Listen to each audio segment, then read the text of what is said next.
morning and welcome to this session of the Tourette Association's virtual conference. My name is Chelsea Tolner, Director of Outreach and Education at the Tourette Association of America. Thank you for joining us today for Adulting 101. We would like to take this opportunity to thank our conference platinum sponsors, Emalex and David Amenson, our diamond sponsor Oracle, as well as all of our donors and supporters for making this free conference possible. To help us continue to provide educational programming, please consider making a donation. Your gift will assist the TAA in continuing to provide critical support and resources to the Tourette Syndrome and tic disorder community. Please visit tourette.org/donate to make a contribution today. During today's session, we would be very happy to hear from you and include your voice in the conversation.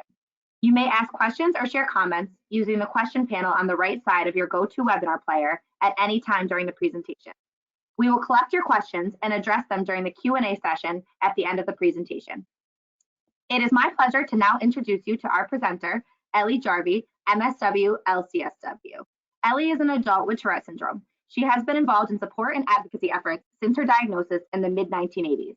Ellie has worked with youth and adults with a variety of disabilities, including extensive experience in community mental health programs. She is a member of the Tourette Association of America Wisconsin Chapter Board, sits on the Adult Task Force for the Tourette Association, and is on the Executive Committee for the Wisconsin Initiative for Stigma Elimination. Ellie currently works as an advocacy specialist for Disability Rights Wisconsin. Thank you so much, Ellie. Happy to be here today. So just a little, first of all, just want to welcome you to the Tourette Conference. They've been a big part of my life since the 1980s when I was diagnosed, and I certainly miss seeing you all in person, and I'm glad that we have the opportunity to meet virtually. So welcome, glad you're here. So today we're going to talk a little bit about some philosophy and some terms, and then we'll jump into the meat of our presentation, which is overview of specific services that are available nationwide for adults. Then I'll wrap up with some final thoughts before we move on to questions. So a couple of terms I just wanted to start with so we're all on the same page. First, the idea of disability, physical or mental impairment that substantially limits one or more life activities. Now, that definition is right from the Americans with Disabilities Act. Maybe you're like I am and didn't ever really see Tourette syndrome as a disability. I never really did, honestly, until I went to college and they said, hey, go over to the Disabled Student Center to get some support. And I thought, well, gosh, why would I go there? And although I was initially hesitant, I was very glad to do so because it opened the doors not only to a lot of support for me, but to a lot of connection to students with a variety of disability. And it really helped me connect in with a broader social justice movement and helped me to understand that I wasn't alone. And there are a lot of ways that we could connect and support each other. So that second idea is natural supports on there. Basically, these are people who help who aren't paid to be in your life. Your family and friends, the people who want to be with you, the people that you know have your back and love you no matter what. So this next idea is the idea of resilience. And that's the capacity of all of us to succeed and thrive despite experiencing trauma, mental illness, addiction, or just general difficulties in our lives. And that concept of resilience, I know is going to be something that will be talked about with the next speaker, I believe. So tune in for that if you're interested. Finally, recovery. So this comes out of the substance use and also the mental health world. That idea of a change through which people improve their health and well-being, live a self-directed life, and strive to leave their full potential. Now, sometimes to live their full potential. Now, sometimes it's a hard one for people to understand when you're talking about a condition like Tourette that doesn't go away. Well, how can you recover from it? Recovery doesn't mean that it's independent, really, of how noticeable my tics are or how much difficulty I'm having with them. But it really is more a general orientation to my life. I can recover and still have very noticeable Tourette. Okay, so this last idea here comes from SAMHSA, or the Substance Abuse Mental Health Association, which talks about the 8 dimensions of wellness. And I bring this up because for us all through our life stages, but especially for young adults and adults, it's really helpful to look at look at our life through a wide lens, to look at what our emotional needs are, our financial, social, spiritual, occupational, physical, intellectual, and environmental. And when all those areas can be addressed and functioning well, we can live a full, happy life. So, this smile just makes me smile. This slide just makes me smile because it focuses on the support that I've experienced throughout my life because of the connections I've made in the Tourette peer community. That first one on the left there is me when I'm probably, I don't know, 18 or 19.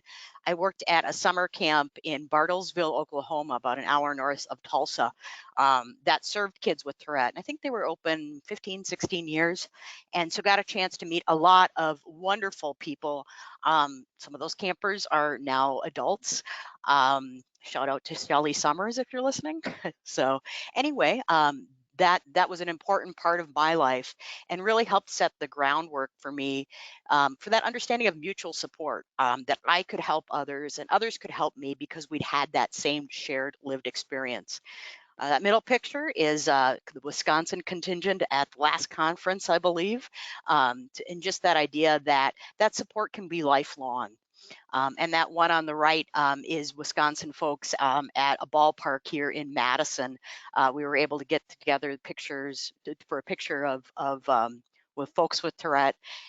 Again, just focusing on that connection that really is like nothing else from somebody who's walked that same road that you are on. So I'd really encourage you to reach out, connect with others. It does help to reduce that sense of isolation and like you're the only one going through this. Okay, so I want to talk a little bit about the 4 dimensions of recovery. And again, this comes from the Substance Abuse Mental Health Service Association, or SAMHSA, which is a federal organization. You can read more about it there.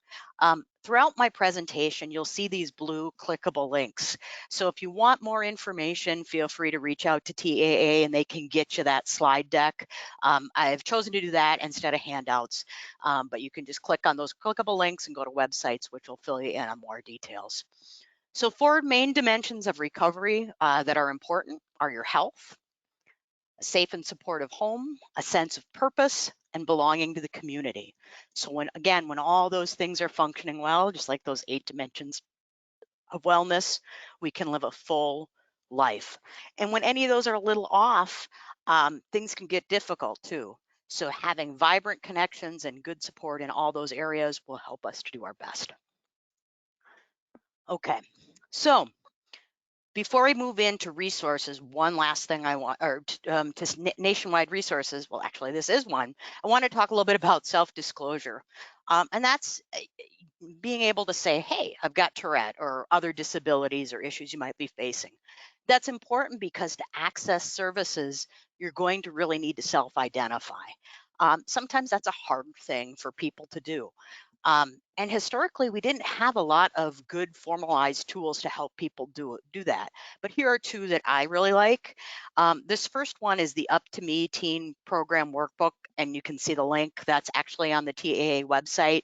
And we designed that in partnership with the Wisconsin Initiative for Stigma Elimination.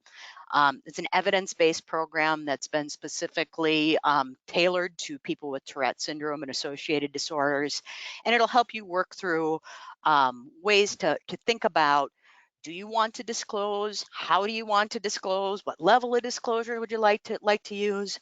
So that is a really good resource, and I'm happy to say that parents and people with Tourette were involved in focus groups as we came up with the particular changes to the curriculum for people with Tourette.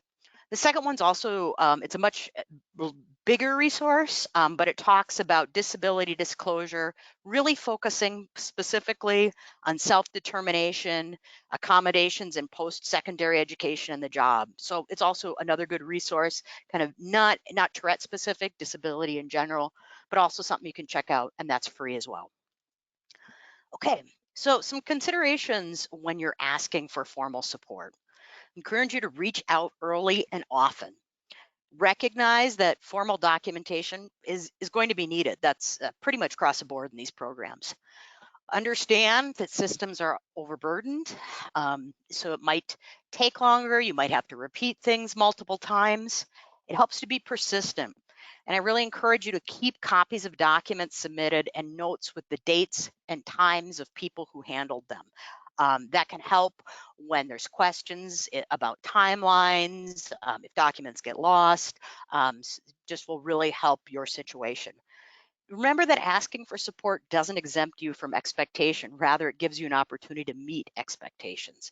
And I put that on there because sometimes people are concerned about reaching out in that way. They may think that it makes them less than, or that it is a comment on their abilities. So I'd really encourage you to look at this, any of these formal supports, as ways that you can really meet and rise to the challenges that are in your day-to-day life. And finally, keep your interactions positive. We want to attack the issues we're experiencing, but you want to focus on building positive relationships with the people that you interact with every day.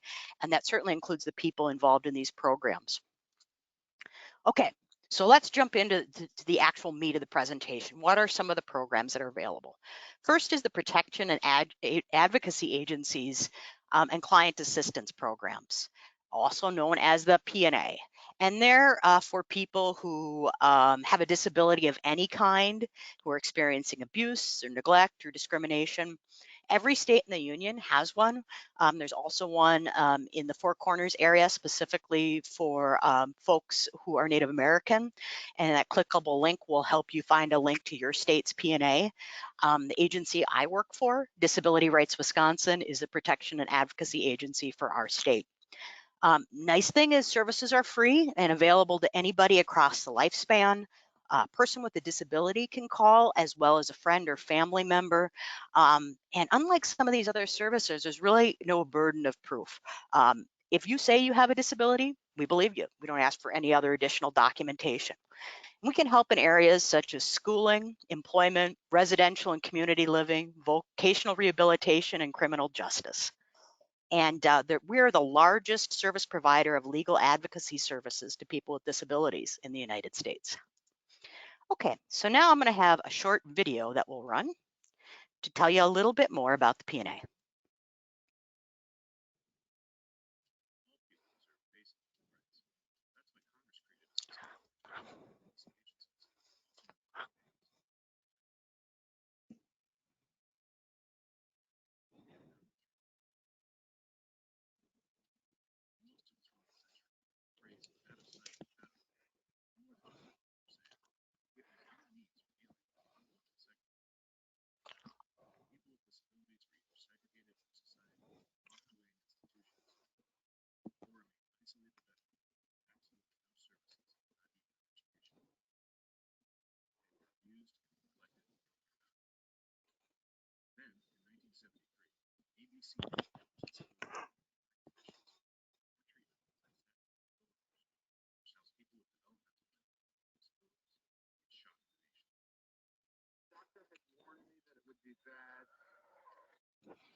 Okay, sorry about that.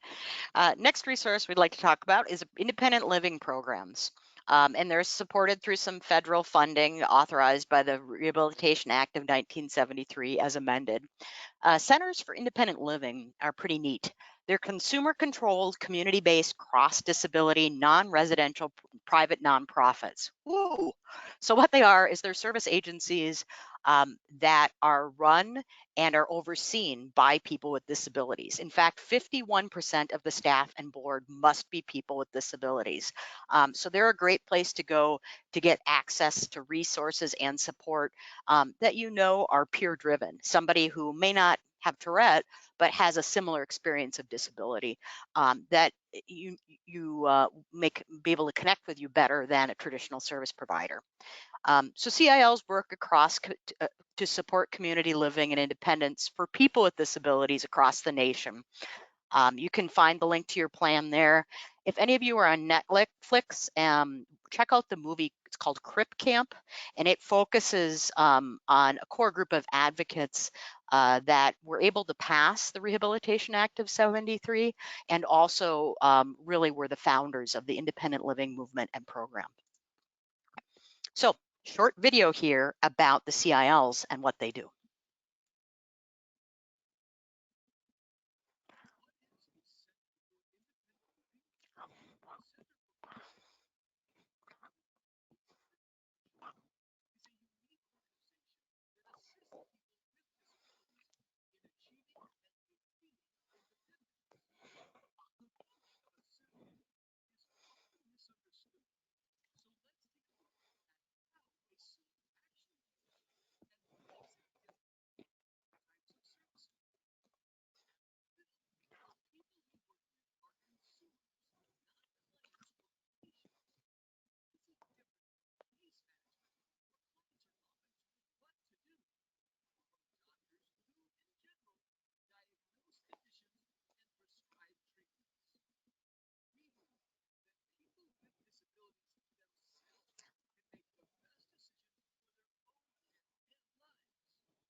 Okay, swear those worked fine in the test.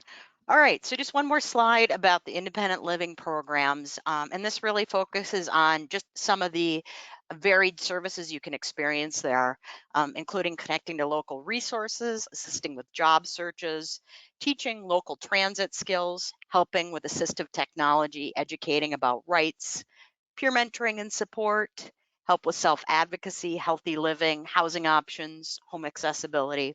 And again, those services are free and available in your communities.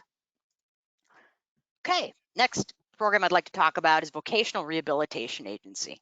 So again, every state has a vocational rehabilitation or VR agency that is designed to help people with disabilities. There's some information about how they're funded. Again, there's some federal funding, a couple of different streams. One stream looking at the Title IV Workforce WIOA Act, WIOAA of 2014.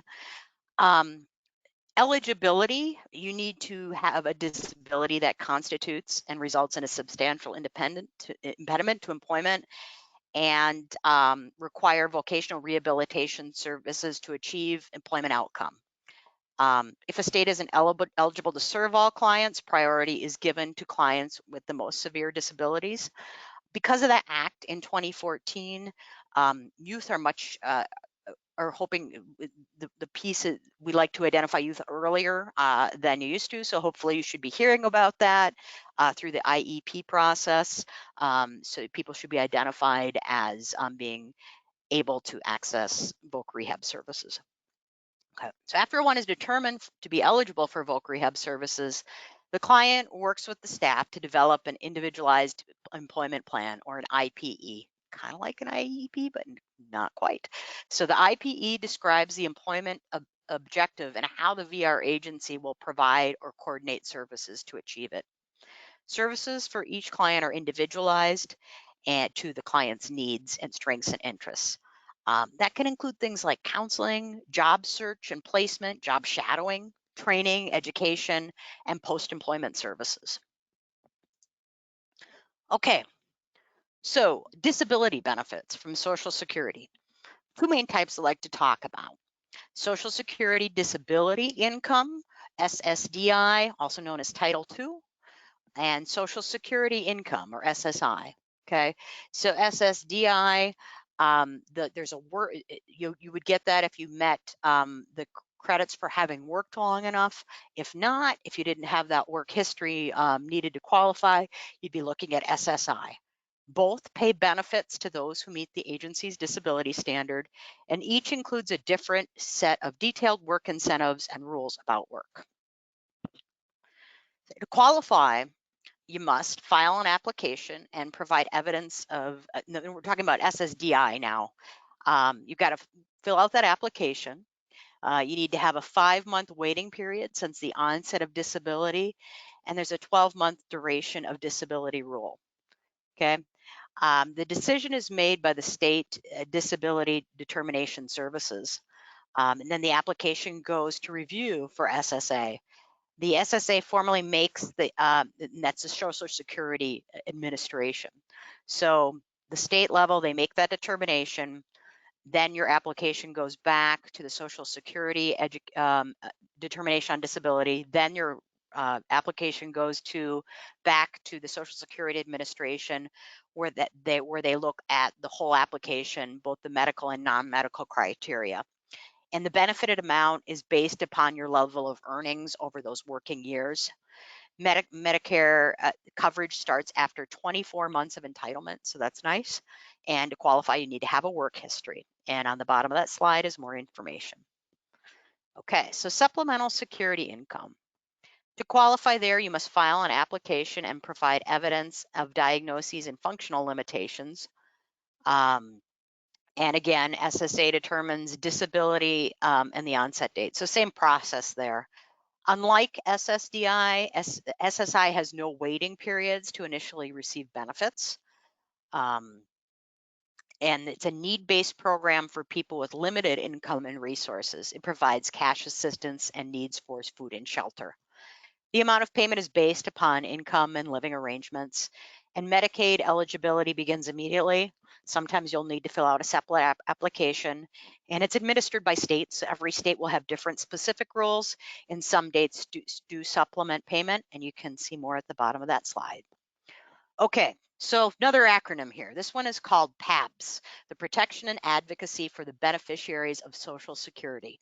Now, I know this looks It's another acronym, it's another bureaucratic thing, but it's something that I'm pretty excited about.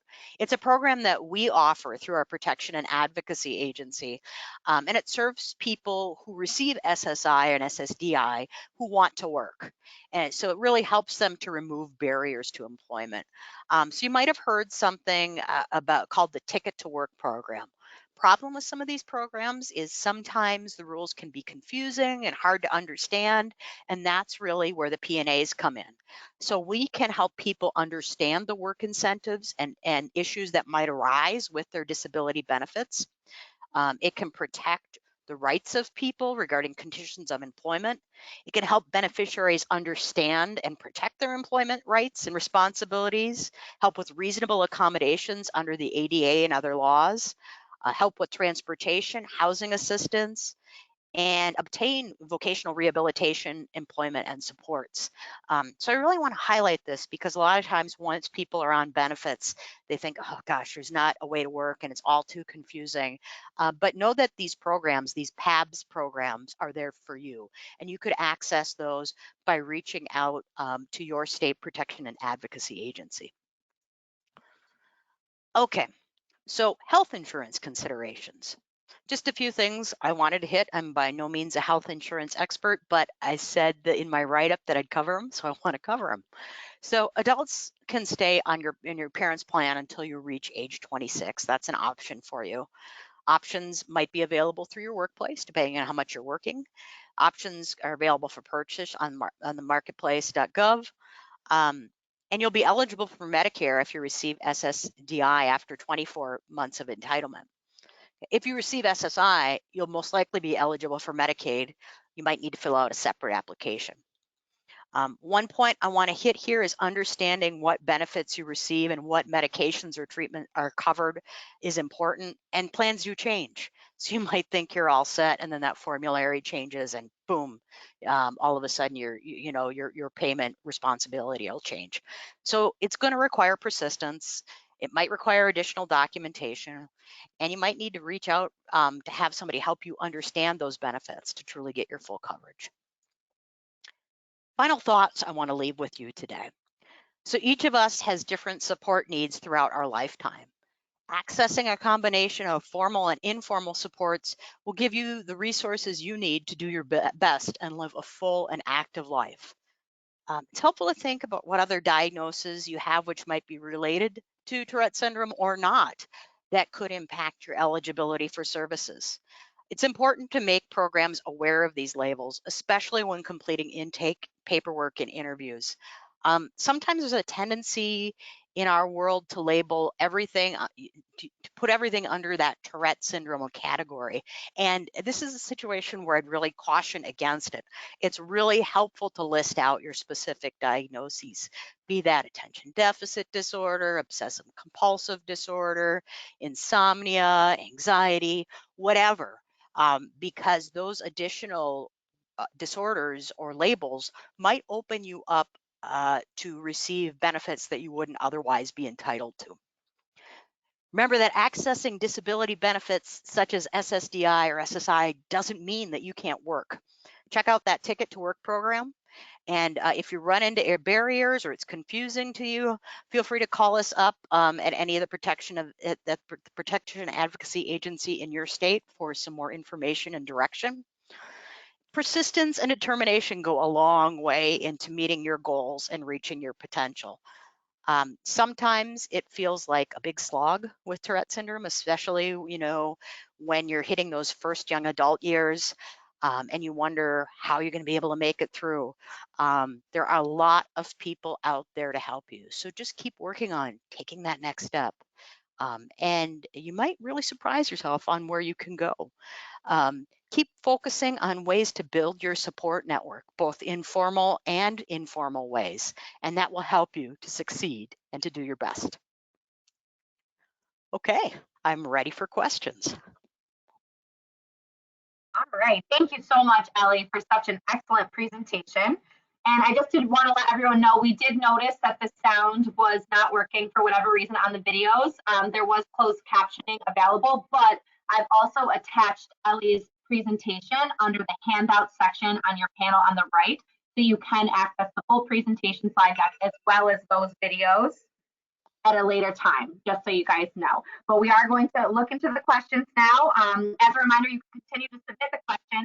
We have a ton of great questions, so in the chance that we can't get to everybody's in the next 15 minutes, Ellie has so graciously shared her personal email address, but you can also reach out to us we have a full-time information and referral staff available. You can email your questions to support@tourette.org as well, and we will make sure that we pass those along to Ellie and get you your answers. So the first question we have, Ellie, is what are my options if an agency tells me I don't qualify for a service or a benefit? Yeah, so I think it's helpful to look at, first of all, to ask them, why did I not qualify? So hopefully they should be able to give you some detailed information about that.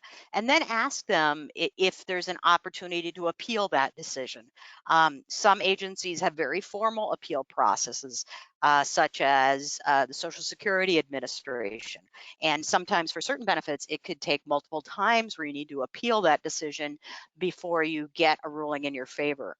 So understanding that Voc Rehab is the same way. If you get a denial, be sure to understand and ask what their appeal process is. Other agencies, it's more of an informal process, but it helps to really know what those ways are to address that.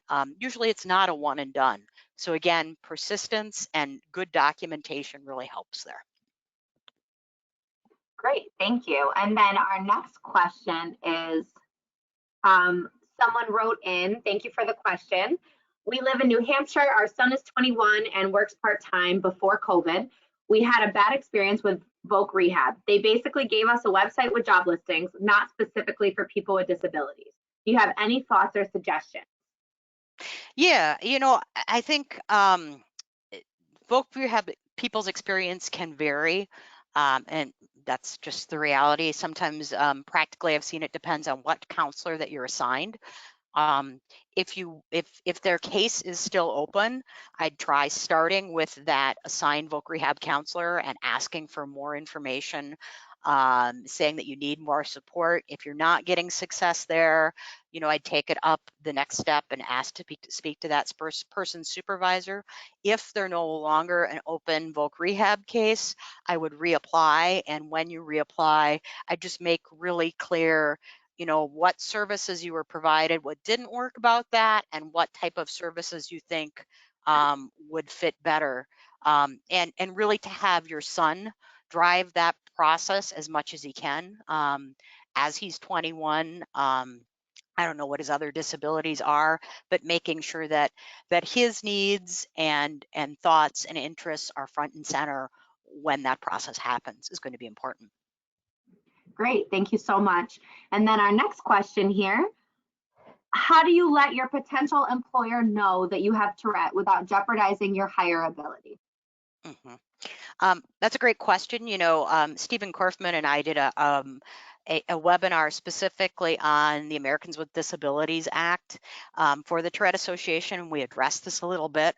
My favorite way to do it is to really couch my experience with Tourette syndrome from a strengths-based perspective. So for me, that's pretty easy because a lot of my experiences in social and human services grew out of my early experiences with mutual peer support, working at the camp I talked about, being on the state board. Maybe your situation is different, but if you can find a way to talk about what supports that you might need, but also ways that Tourette is an asset to you, that can be helpful. And remember too, the Americans with Disabilities Act is there to help and protect you. So understanding your rights under that law would be important as well. Great, great. Thank you so much. These are great questions, everyone. Next question here. What determines someone to be eligible and does it differ from state to state? So I'm not sure which program we're talking about for eligibility. So it's kind of hard to answer that specifically. If somebody would like to let us know what program they were asking about, that might help me answer that one more fully. Okay, great. So we'll wait to see if she's able to comment on, and we'll just move to our next question for now. Someone wrote in, I worry that having a formal Tourette diagnosis would be considered a pre-existing condition that could prevent me from getting insurance someday. Is it worth the risk to get a diagnosis? Well, I, I mean, right now we're in a situation where pre-existing conditions aren't a barrier. It's hard to know where things are, are going to go with our insurance piece. I guess that's something you need to weigh out. I mean, a diagnosis can open doors as far as accessibility to other programs. It can also give you peace of mind. It can it can open up options for treatment if that's something you want to pursue. Um, so I think that looking at the pros and cons, like you're doing right now, is a good way to start. Great, great. And next question here, can you give an example of how Tourette can be an asset in the workplace? Yeah, I think for me, one of the things that I always like to put out when I do a job interview or application is it's required me to be flexible, right? It's helped me to understand that there are many ways to meet a goal and that I might need to make changes in my workplace or life if I'm experiencing a lot of significant vocal symptoms, for instance, that might change the way I do things, but that I can still reach my goal. It's also helped me to become a much more determined person. It's helped me to recognize that obstacles are just that, they're obstacles, and they don't have to be barriers that create a full stop. And it's helped me to be a much more empathetic person than I would otherwise, I believe. I think a lot of us say that when you deal with struggles that people may not always understand or misinterpret, it's really easy to see each person who comes in front of you as somebody who is worthy of respect and support. So those are some of the ways for me personally that I find Tourette syndrome to be an asset. Wonderful, great, thank you. And what are someone's options if an agency tells them that they don't qualify for a service or a benefit? hmm Yeah, so I know we talked a little bit about that before. It would really just be looking at what their appeal process is, asking why you were denied, and then making sure to address those reasons for denial. One thing I didn't say about that before, especially with the SSI and SSDI process, the Social Security Administration will often not will not approve somebody the first time around because they don't have full records. So even if you fill out a release of information and have records from a hospital or a doctor, if that agency doesn't get the records back to SSA in time, sometimes those applications will be denied because there's not full documentation. So you can actually ask for a copy of your file in that situation, and you'll be able to see what records they base their determination on.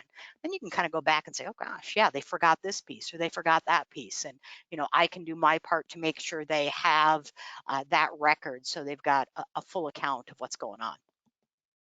Great, great. Thank you so much. And then the next question here, my son is 16 and just got his first job. I'm just going to condense it a little just for sake of time. Sure. Now that he is employed, is there anything that I can do to offer the employer support and to make sure he is doing well? They have been understanding about his Tourette and offer him a break when his anxiety gets to be too much, but I don't know if there are any concerns. Do I just sit back and wait to see how it goes? Or is there an agency that can get involved on his behalf other than mom? Yeah, that's a tough one. As a mom myself, I know it from both sides. We want our kids to succeed, and sometimes it's not helpful. It's hard not to jump in. I think I would really try. This is a great opportunity for your son to be his own best self advocate. So anything that you can do to shore up his ability to understand what's going on, to reach out to his employer, to anticipate problems, which is hard for any 16-year-old, let alone a 16-year-old with Tourette. I take a look at those two resources as the beginning of my PowerPoint, the Up to Me, but especially the second workbook, which talks about disclosure and supports for people in the workplace and post-secondary. I think there's some good strategies there.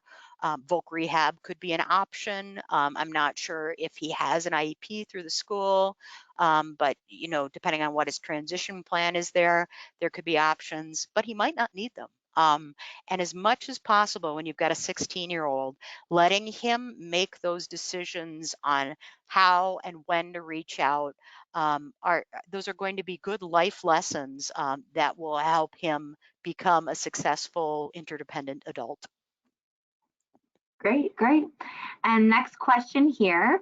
Do you have any recommendations for someone who is over the age of 26 but does not have adequate income at this time, and how they could pursue insurance?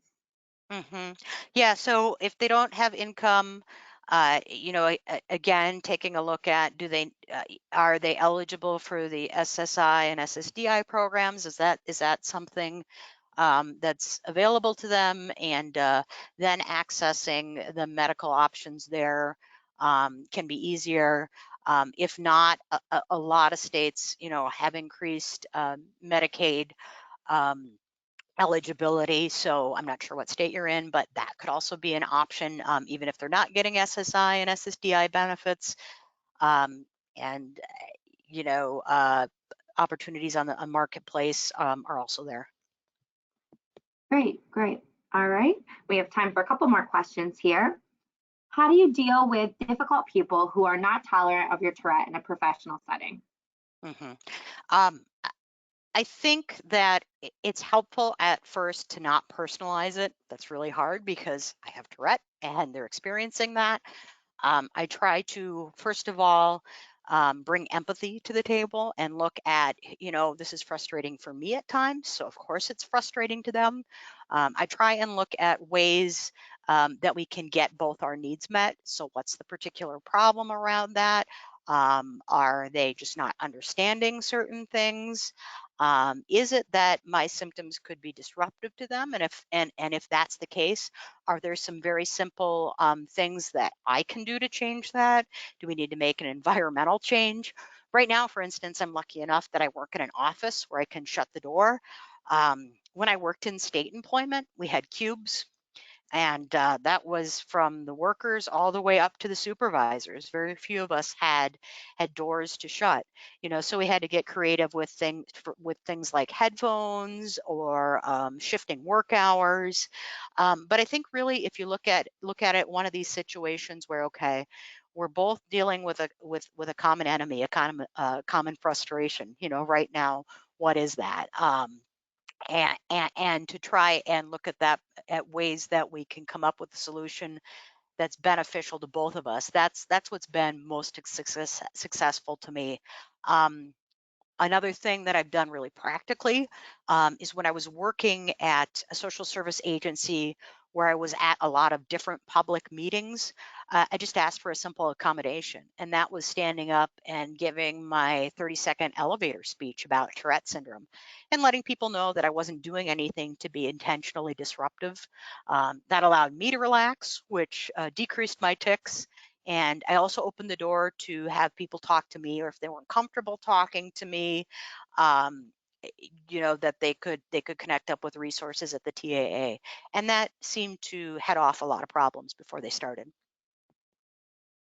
Great, great. Thank you so much. And unfortunately, that's all the time we have to take questions today. I know that there are several that we didn't get to. There are so many amazing questions, but like we said, we're here for you. So feel free to email or reach out to Ellie directly, or you can reach out to support@tourette.org, and we will make sure we get those questions answered for you.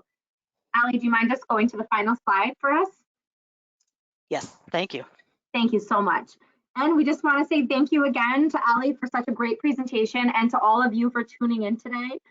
Once the session is closed, you will receive a survey for the presentation. We would really greatly appreciate that feedback. And you'll also receive a follow-up email within 24 to 48 hours that has a link for you to review a recording of the session, as well as you are able to download the slide deck under the handouts panel on your right-hand side.